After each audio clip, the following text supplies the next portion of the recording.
Great. So we can go ahead and get started. Our second panel is called The Legal Landscape of Digital Beauty, Staying Ahead of Regulatory Changes. And it will explore the evolving digital regulatory landscape in the beauty industry with learning how to navigate compliance with privacy laws and AI regulations, which is where I think we left off with the last panel. So it's a great segue. Our panelists will be sharing their experiences and strategies for staying ahead in an ever-changing environment and meeting legal requirements while maintaining a competitive edge. The panel is moderated by Kelly Bastide, who is a partner at Venable LLP that advises clients on consumer data privacy, security, and online gaming. As co-chair of the Privacy and Data Security Group, she provides business-friendly legal advice to multinational companies, focusing on assessing and developing compliance programs that minimize risk and capitalize on opportunities. Kelly manages all aspects of data security events, representing clients in investigations before federal and state bodies, including the FTC. She stays updated on evolving privacy laws, including the CCPA and GDPR, and offers specialized counsel for various industries, including consumer brands, nonprofits, and connected vehicle manufacturers. Her expertise extends to navigating privacy implications in emerging technologies like AI and blockchain. And with that, I'll pass it over to Kelly and our two panelists, Louis and Andrew. Thanks, Sharina, and thank you all for joining us. I hope that you got some coffee because this is the lawyer panel where we're going to dig in a little layer deeper. I think some of the concepts were teed up really nicely in the first two sessions, and we're going to talk a little bit about the regulatory landscape that surrounds them. I am really excited to be joined by Louis and Andrew. Louis immediately to my right, if you wouldn't mind introducing yourselves. Yeah, sure. No, thank you for having me. So I'm Louis. I'm the US DPO at Unilever. That always immediately prompts the question with a British accent, how do you have that job? So it's probably worth explaining. I've worked at Unilever for almost 5 years. I spent the first few years in our global privacy team based out of London, and then relocated to the US midway through last year to start the new role as our US DPO. There's sort of two primary reasons for that. I mean, firstly, the pace of change here in terms of particularly the state privacy law developments. But I also really closely partner our beauty brands in particular. And there I would also say, so I think not everybody will recognize Unilever, but you will recognize some of our brands. We have like big global brands in beauty, the likes of Dove and Tresemme. And then also lots of big brands that are more sort of premium in the US, like Dermalogica, Paula's Choice, Nutrafol, and others. So yeah, I'd say that's a real quick intro. Before Unilever, I also worked in-house at the BBC, which is like a real interesting space for privacy issues in the media industry, and trained, qualified in private practice in the UK. Thanks, Andrew. Great. Pleasure to be here. Thank you for having me. My name is Andrew Grapp. I'm the L'Oreal USA Privacy Officer, also the Privacy Officer for our Research and Innovation North American Hub. Been with L'Oreal now for 5 years. Before that, I was with Nielsen, and before that, in the crazy privacy world of John Deere, autonomous tractors. So from heavy machinery to the beauty industry here. So we've had quite the experience. Great, thank you. So as I mentioned, I really think the first two sessions set up some of the issues that we're going to talk about really well, but we want to dive a level deeper and talk about some of the specific legal and regulatory requirements that apply here. We saw some mention of laws like BIPA, so we're going to dig in a little more. And I really wanted to start with some of the opportunities that we've been talking about today. So there are amazing opportunities in, we've talked about virtual try-on, augmented reality experiences, hyper-personalization, in terms of both color match, but skincare routines, and the great ability for me as a consumer to get a routine that really works for my my skin or my health and wellness needs. These are all data-driven experiences. Some of them first-party data we've been talking about, consumer quizzes, taking selfies. But others rely on third-party data, and privacy is probably one of the most rapidly evolving areas of law in the US and globally, and it's evolving in a way that's more restrictive, maybe unfortunately from where you sit. So I'm sure this is top of mind for both of you, and I'd really like to start off with some of the privacy regulatory challenges that you feel most prepared to tackle, and also maybe some that you feel least prepared to tackle, and you can handle those in any order. And I'll mention we're a small panel. It's a small room. Like, please feel free to raise a hand, share a comment, be conversational. We would love to hear from all of you too. Who wants to jump in? Yeah, I go first. From my perspective, part of that question too, it was a little bit, it depends, right? Because it's going to depend on the maturity of your company and actually how big your company is. What might be, relatively straightforward for something like a L'Oreal to handle may not be straightforward for something that another company is going to handle. What we could talk about, I think, is fundamentals, kind of foundational building blocks, right? Is you need to have that baseline governance program. You have to understand what data is housed within your company, what data your company is collecting. And in some cases, you really have to do a deep dive into how you're actually obtaining that data, because sometimes the devil is really in the details. But I think that's really foundational, because when we look at, there's been a spate of FTC regulatory actions and other litigation actions. And when they really come down to is, do you understand your data and are you making accurate promises to your consumers? And if you don't understand the data, it's going to become very difficult to make accurate promises and disclosures to your consumers. And that's where you're going to get into that regulatory trouble. That's where you're going to attract private litigation. And you're also going to turn your consumers off. Before you jump in, Lewis, can I ask a follow-up to that? So you sort of see L'Oreal's size as an opportunity to make this simpler from your perspective, but isn't there increased complexity? You're both at huge global companies, lots of brands, different profiles for the brands, different kinds of consumers. I would think that that's more of a challenge. Yeah, it can be, because there's different paths, but it's also a resource question. My resource issue is going to be a lot different from somebody that has a smaller program, and it really is critical to understand those contextual factors, understand the risk from the different activities of your business, and really start at the top and grade that risk and say, what can I do today that will ultimately make the most difference for my company? What can I do to bring that risk down? Once you've managed those high risk items, you can start to look at maybe some high to medium risks, and really start tackling that program. But it really is going to be dependent on the complexity of your program, the resources you have, and your honest assessment of what the risks are to your companies. Yeah, no, sure. I think, I agree. And I think it really does depend on like your role and also like the size of the organization. I think if I were to like jump into a couple of specific issues, I think that are really pressing for those in the beauty industry, and specifically advertisers, I would say there's so much regulatory focus at the moment, plus also the plaintiff's bar focusing on cookies, social media pixels in particular.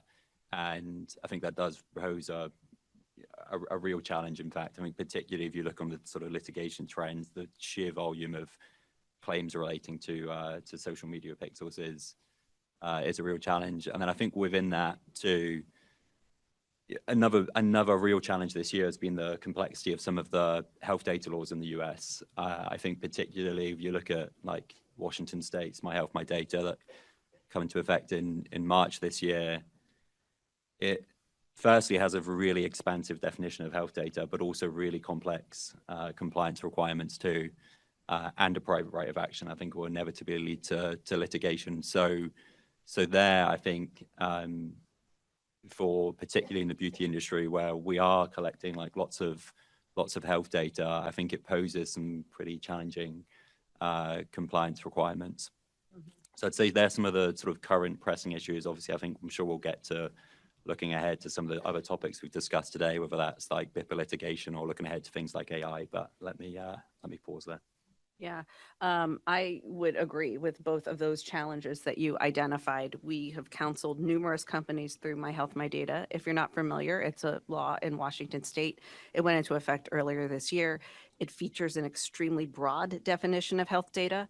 And for digital advertising companies who I'm sure many in the room partner with, they can no longer collect location data from visits to a lot of health and kind of health adjacent type properties. Like you can't track somebody to a CVS, even if they went there to buy Cheetos and not to go to the pharmacy, because it's too hard to distinguish, and there is that private right of action.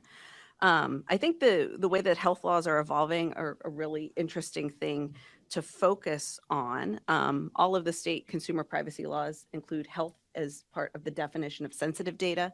That requires opt-in consent in a number of states, although not all of them. And then you have these laws in Washington. There's also a similar one in Nevada that layer on top. I've always thought of beauty as a little bit of a health adjacent kind of industry. I've had a lot of clients say, well, we did a quiz, they checked eczema. We didn't diagnose them with eczema, right? That's not really health data, is it? And I think that that's something that's evolving a bit from a regulatory perspective. Would you agree with that from your perspective? Yeah, 100%. I think the concepts and the breadth of the definition of health data under some of those laws, and particularly the two that you mentioned there, I think is super wide. So I think actually for things like that, I think it's a slam dunk. I actually think it goes further in some respects though, because now under some of those laws, it even captures the right inferences based on perhaps non-health data. So you take some of the things we might capture in experiences like that and then say, think about the implications for how we might target, users that say under audiences like dry skin, thinning hair, whatever it might be. I think even that data in theory under those laws would also be health data, even if that initial data capture isn't. So yeah, so I think there are some real big challenges there for sure. Mm-hmm. Especially against this backdrop of AI, where having more data, right, to train those models is really important. You also mentioned the plaintiff's bar and pixels and litigation and demand letters. This is just a scourge that's plaguing everyone. It doesn't matter what kind of site you have. Largely shakedowns, right? But there are some new interpretations of, very common technologies that are probably implemented on your mobile apps and on your websites. All of a sudden, those are wiretap violations. And I'm using air quotes because this is a creative interpretation of the law, but it's usually not worth the money to litigate that to a court decision. So effectively, folks are settling these. And it's been a little bit of whack-a-mole. You seeing that too? Yeah, and I mean, it's interesting on the breadth and scope of what they're trying to challenge. It's a wide range of technologies from chatbots, right? It's claiming that, the chat conversations, if your chat tool is provided by a third party, then you are giving that third party access to your chat conversation as a wiretap violation. So it puts into kind of play the need to be more transparent with your consumers about what underlying technology is there. Are you telling people that they're dealing with a bot to address with California bot disclosure laws? If there's AI involved, Utah now has a disclosure law, but also telling people, if your chatbot is provided by a third party, that chatbot provider may have access to the logs of that conversation, even if they are nominally your service provider. Session replay technology has been another big one, and we've even seen it pop up, I think, in some unexpected places. There's recent lawsuits against Google for customer care management software, as well as Amazon for customer care software.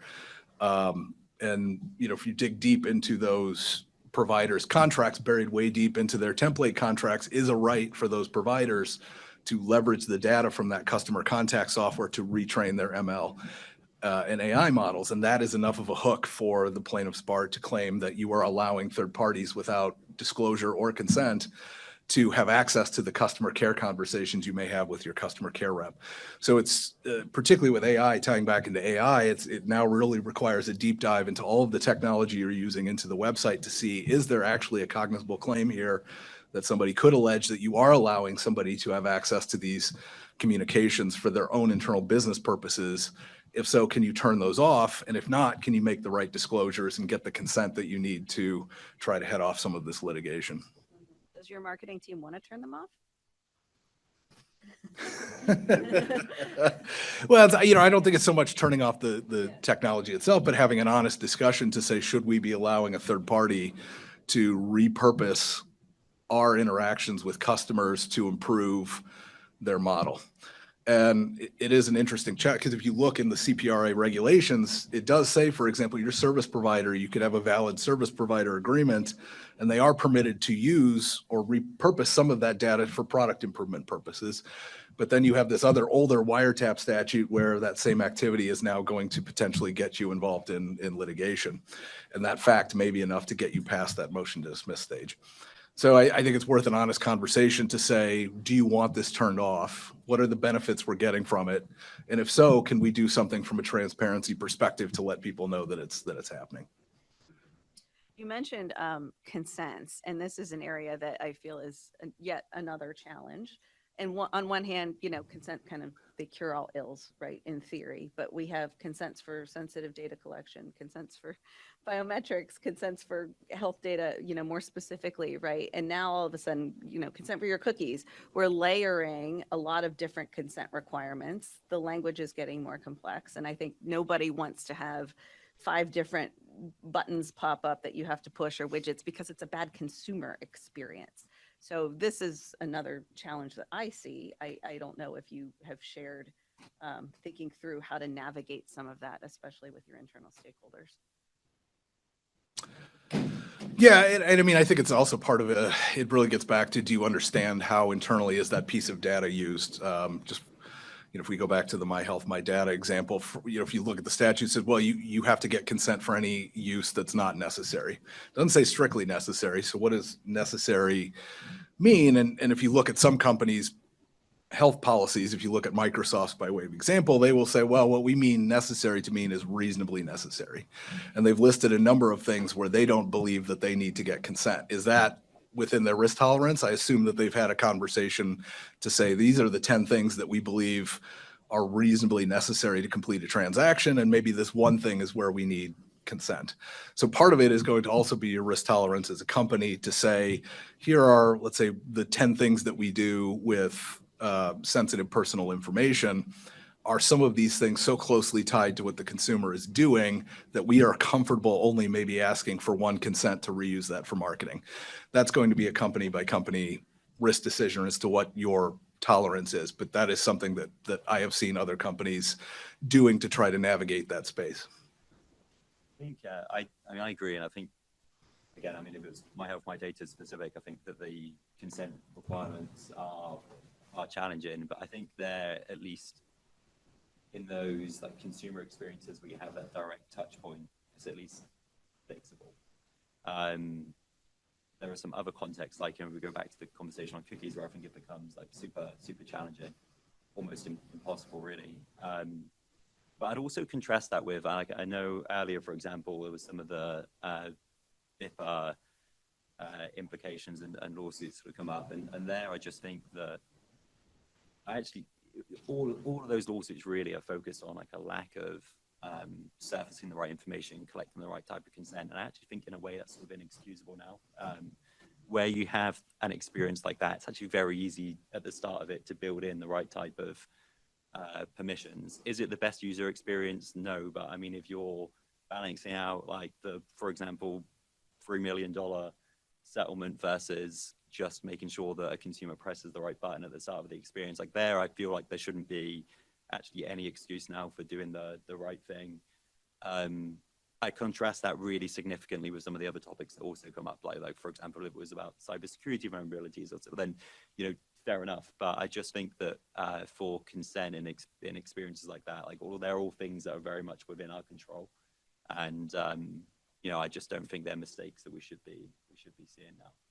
In other areas, though, I think it's way more complicated. So again, if you take like the cookies piece and all of the wave of it's like SEPA litigation, I do think that in a way, the plaintiff's bar is almost pushing towards almost like an opt-in regime for cookies, whereas all of the state privacy laws require an opt-out for targeted advertising, right? So that I think is again like something that's super challenging to balance, like the risk between, on the one hand, litigation and probably small settlements versus compliance in other respects, and whether you want to like maybe adopt your change your approach to please the plaintiff's bar. I don't know. It's like a challenging call, I think.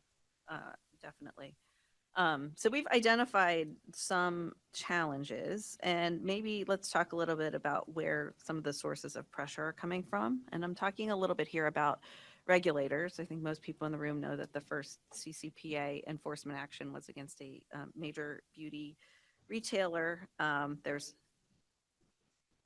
Oh, sure. Is it hard to hear? I'm sorry. Okay. There's also the plaintiff's bar that Lewis has talked about. How are you kind of like navigating the weight of these different pressures when applied to privacy and the use of new technology? And, do we think that regulators are going to focus on this industry going forward? I think part of it is listening to what the regulators have to say. I mean, they're telling us what they're focused on. The California Privacy Board is telling us their priorities. They put out notices. So I think part of it is looking at what they're telling us, because they are the ones that are then going to enforce that. And so certainly table stakes, making sure that you're ingesting that information, understanding what they're telling us their priorities are, and making sure that they're as buttoned up as possible. From there, it's really just trying to monitor the litigation trends to the best you can, and make sure that we're making sure the best that we can to address and deal with some of the deficiencies that may have generated some of those other pieces of litigation. I agree. And I also think it depends on like what play you are in this industry. But if I focus on advertisers, I would say I think they are already focusing on issues that really directly impact advertisers specifically. The amount of regulatory scrutiny over, again, cookies, social media pixels, the amount of litigation there too. You mentioned like the first enforcement action, the settlement with Sephora. These are things that already impact advertisers anyway, and specifically advertisers in the beauty industry.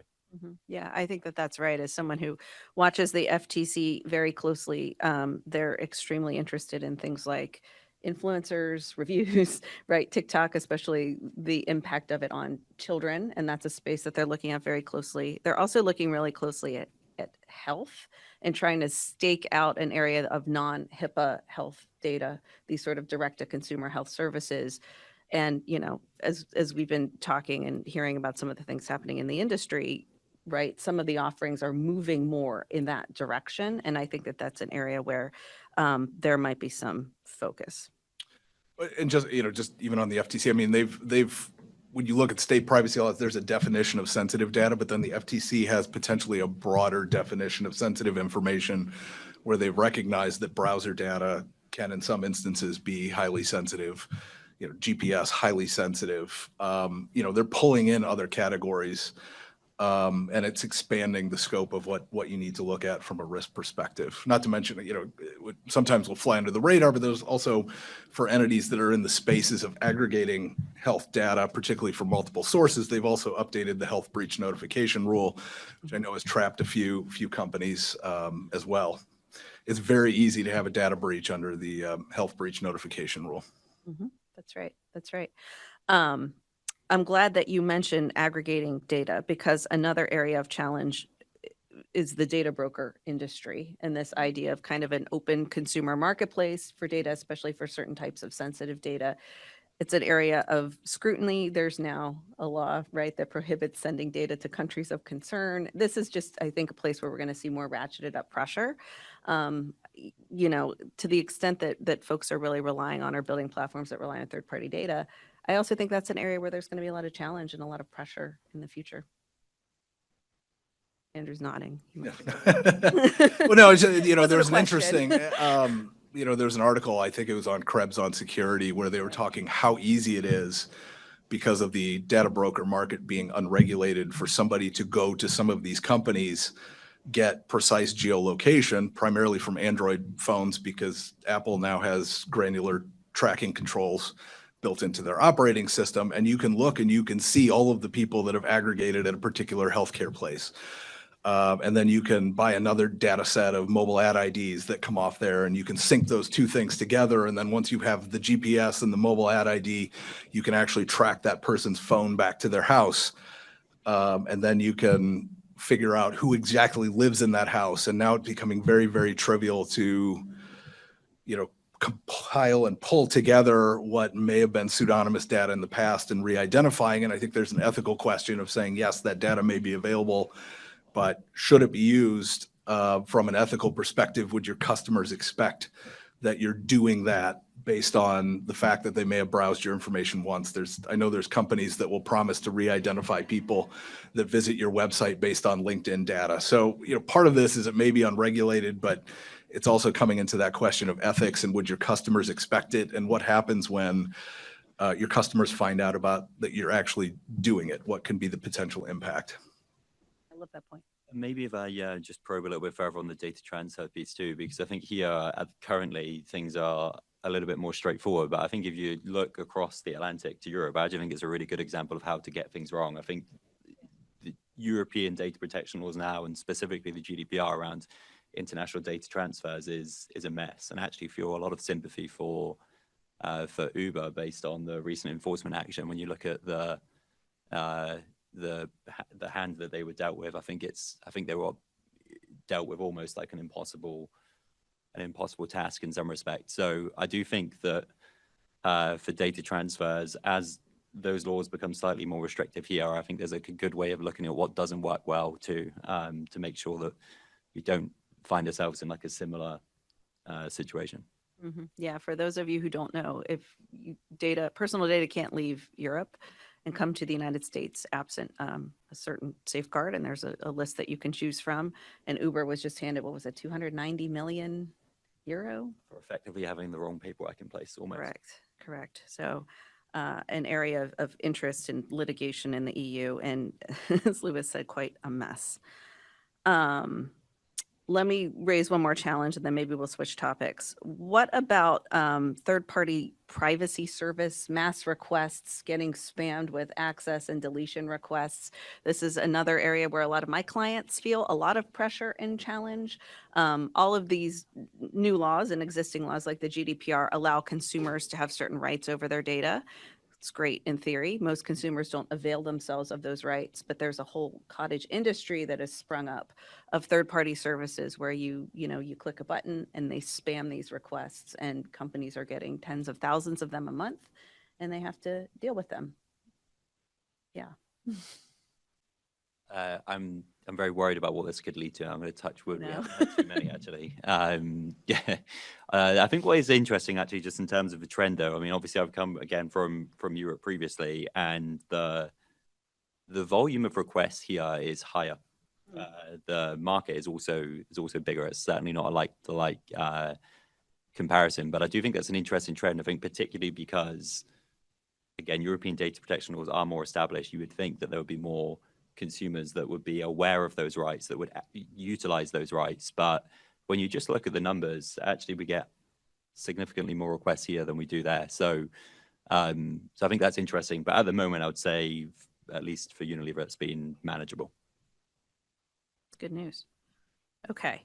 So we've talked a lot about challenges, and maybe let's shift topics a little bit and talk about the concept of privacy by design and kind of this mix of online and offline technology. So on the train this morning, I was thinking about tech in retail spaces. You're interacting with consumers in a physical space, but we're in a world where I might go there just to try on product, put it in my cart while I'm standing on my phone, go home, think about it, maybe order it later. Do consumers, do you think they have an understanding that this is a 360-degree view of data collection, that all of that data is being funneled back to a profile of them? And how do you sort of build that consumer education and that privacy protective mindset into this kind of immersive experience?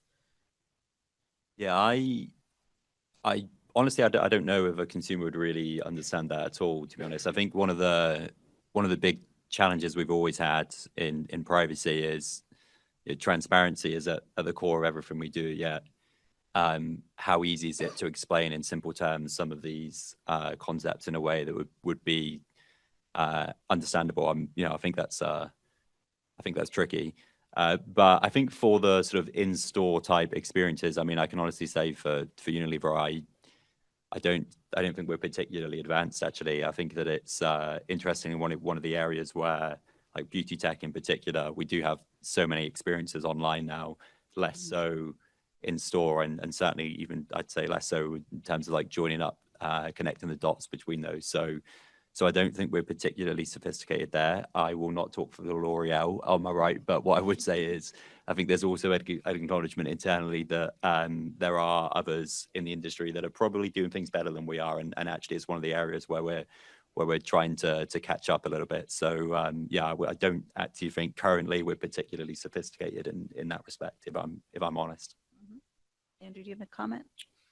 Well, yeah, I mean, there's probably a distinction too. I don't know if you're referring to owned and operated retail versus third-party stores. Usually the third-party stores, the department stores, they're very protective of their customers, and they really, to the extent that you put that technology in their stores, they really don't want you ingesting that into your beauty profile. They have concerns about cannibalization of their own sales data. From an owned and operated perspective, it really is getting to transparency and putting the consumer, at the center of that equation, but also giving them choices. They can use technology without agreeing to have that information stored into their beauty profile if they wish. But also giving them that opportunity that if they do want to create a profile, they do want the access of that profile, explaining the benefits of doing that, because you could theoretically over time, you can take a look and see what their results were of any in-store services, if they're willing to do that, and see how that consumer has changed over time by using a certain product to see if that product has actually improved the results over time. That is a benefit to the consumer, but that needs to be clearly explained and be very transparent to them, and always do it with their consent. How do you do that in an in-person environment? You train sales reps, put up a sign, right? There's a lot of sort of clunky ways to do it, and I don't know if anyone's really figured it out. Yeah, I think it is a challenge because, again, you do have these individuals in the store. They are not experts in this. How can we aid and give them the instructions to hand the right disclosures? So I think there's a number of things I've seen happen over time. There could be posters in the stores. There could be business cards that you can have readily available to explain people how to exercise their rights. For example, iPads can have detailed and very simple instructions that you can flip around at the counter to clearly give them the information that they need, using QR codes to allow them to do some of the enrollment themselves, so they are in control. So I think there's also a valid concern of whether that person actually saw those disclosures. If that retail employee just has access to the iPad, are they doing it themselves and not reading the script? So I think there's some things that you could think about doing to say, how do we put this in front of the consumer? How do we make sure that they see the disclosures that they may need to see if they're signing up for a program, or they fully understand what they're agreeing to? Very challenging for sure. Okay, let's turn to AI. This is the obligatory part of every panel I'm on where we have to talk about AI. I'm sure top issue for your business teams. And I'm interested in sort of some of the practicalities. How are you practically handling the use of generative AI, either by employees or as part of your services? Are you building internal guardrails? These are questions I think that a lot of companies are grappling with. So some sort of like on the ground tips, I think, would be appreciated, because it's different for everyone. Happy to kick us off for sure. So maybe if I rewind a few years, I think to start, because I think the context is helpful. But I would say if you rewind to like towards the end of 2020, early 2021, I was working very closely with our now AI Center of Excellence to build out Unilever's AI assurance process and make sure that where we were onboarding certain AI tools, we had the ability to properly vet them in advance. And I think what that's given us over the years is like a really good foundation to build upon.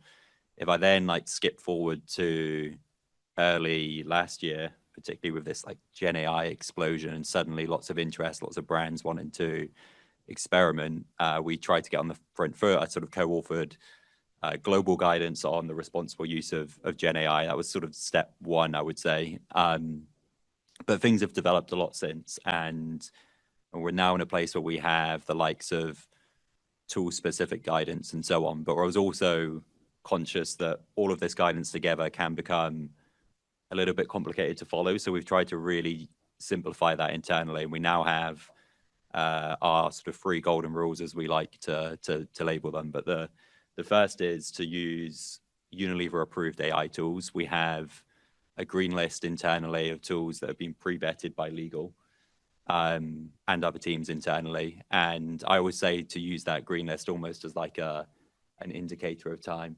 Sorry. Yeah, of course.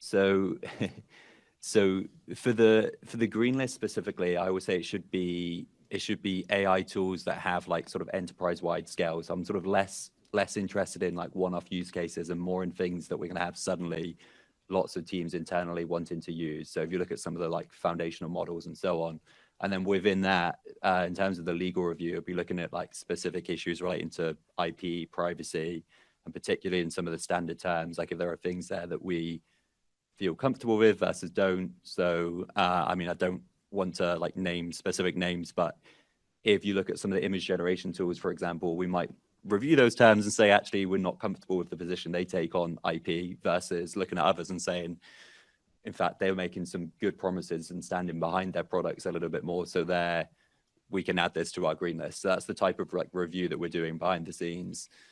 Once it's on the green list, I always try to emphasize internally that, again, it's just like an indicator of time. If it's on the green list, see it as like a really quick approval internally, right? This is global guidance that we have teams using around the world.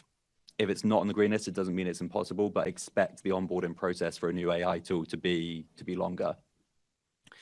So that's step one. Step two would be review the use case itself. There could be a tool that we have on our AI green list that gives it that initial yes, but actually the use case means it's slightly higher risk. If I give like a practical example, it would be relevant for this audience. I worked on Dove's scalp and hair AI therapists. There's been lots of talk about chatbots already today. That was the first time Unilever had like an LLM powered chatbot like that launched earlier this year. You're there with potentially collecting information that might be health data. So that sort of pushes the risk up a little bit. And again, meant that due diligence for that particular use case was higher, even though we were using effectively a tool that was already green listed. And then finally, is just to register the AI demand. You know, something that we did well building out that AI assurance process was it's meant that we've had really good visibility globally of where we're already using AI. And I'd say like a challenge for some global companies at the moment when you look to particularly compliance with the likes of the EU AI Act is visibility. And for some of them, it's going to mean a starting point of really trying to work out what they've got before they can do things like categorize by risk and so on. Our starting point's been a little bit easier because over the course of the last few years, we've built up that AI inventory. And so now the really simple guidance is for any deployment of AI internally, register that demand in that same funnel, and then it gets triaged to various places depending on like what it is and who wants to use it. So I guess to wrap up, that's why we've tried to simplify to those 3 simple steps. Use approved tools, think about the use cases, they're like indicators of higher risk, and register your demand through the same process. Great. Do you have anything, Andrew? Or no? No, yeah, I mean, I think, you know, a lot of companies can structure this a little differently based on your own company. Some of it can be more legal focused. Some of it can be certainly more within an existing IT governance structure. I think the critical pieces for any of these types of programs is identify what that governance structure is going to look like, identify and draft those clear guidelines and those clear communications, and understand what's important for your company. And so, you know, what we have historically looked at is we want to understand how the model was built and trained to assess for bias, discriminatory conduct, inappropriate outputs, that we're not introducing implicit bias into a system that in particular could be customer or employee facing. So that's a key step and part of our governance process. How did you build the model? You know, how are we going to fine tune the model if we're buying something that's off the shelf? What data are we going to use to fine tune that model? Do we have permission to use that model? Should we de-identify data before we start adding historical data into that model to fine tune it? And then, you know, ultimately tracking and documenting those use cases, maintaining approved lists. And I think critically is trying to build it as much as possible into existing workflows. Because ultimately it's, there's going to be a funneling system. And to me, it's really no different than any other shadow IT issue. It introduces a little bit more or unique potential challenges, but a lot of these companies that have now come out of the woodwork and are touting their AI models, well, they've had AI and machine learning built into those models for years. This is not new. We were talking about generative adversarial networks 6 years ago at previous companies.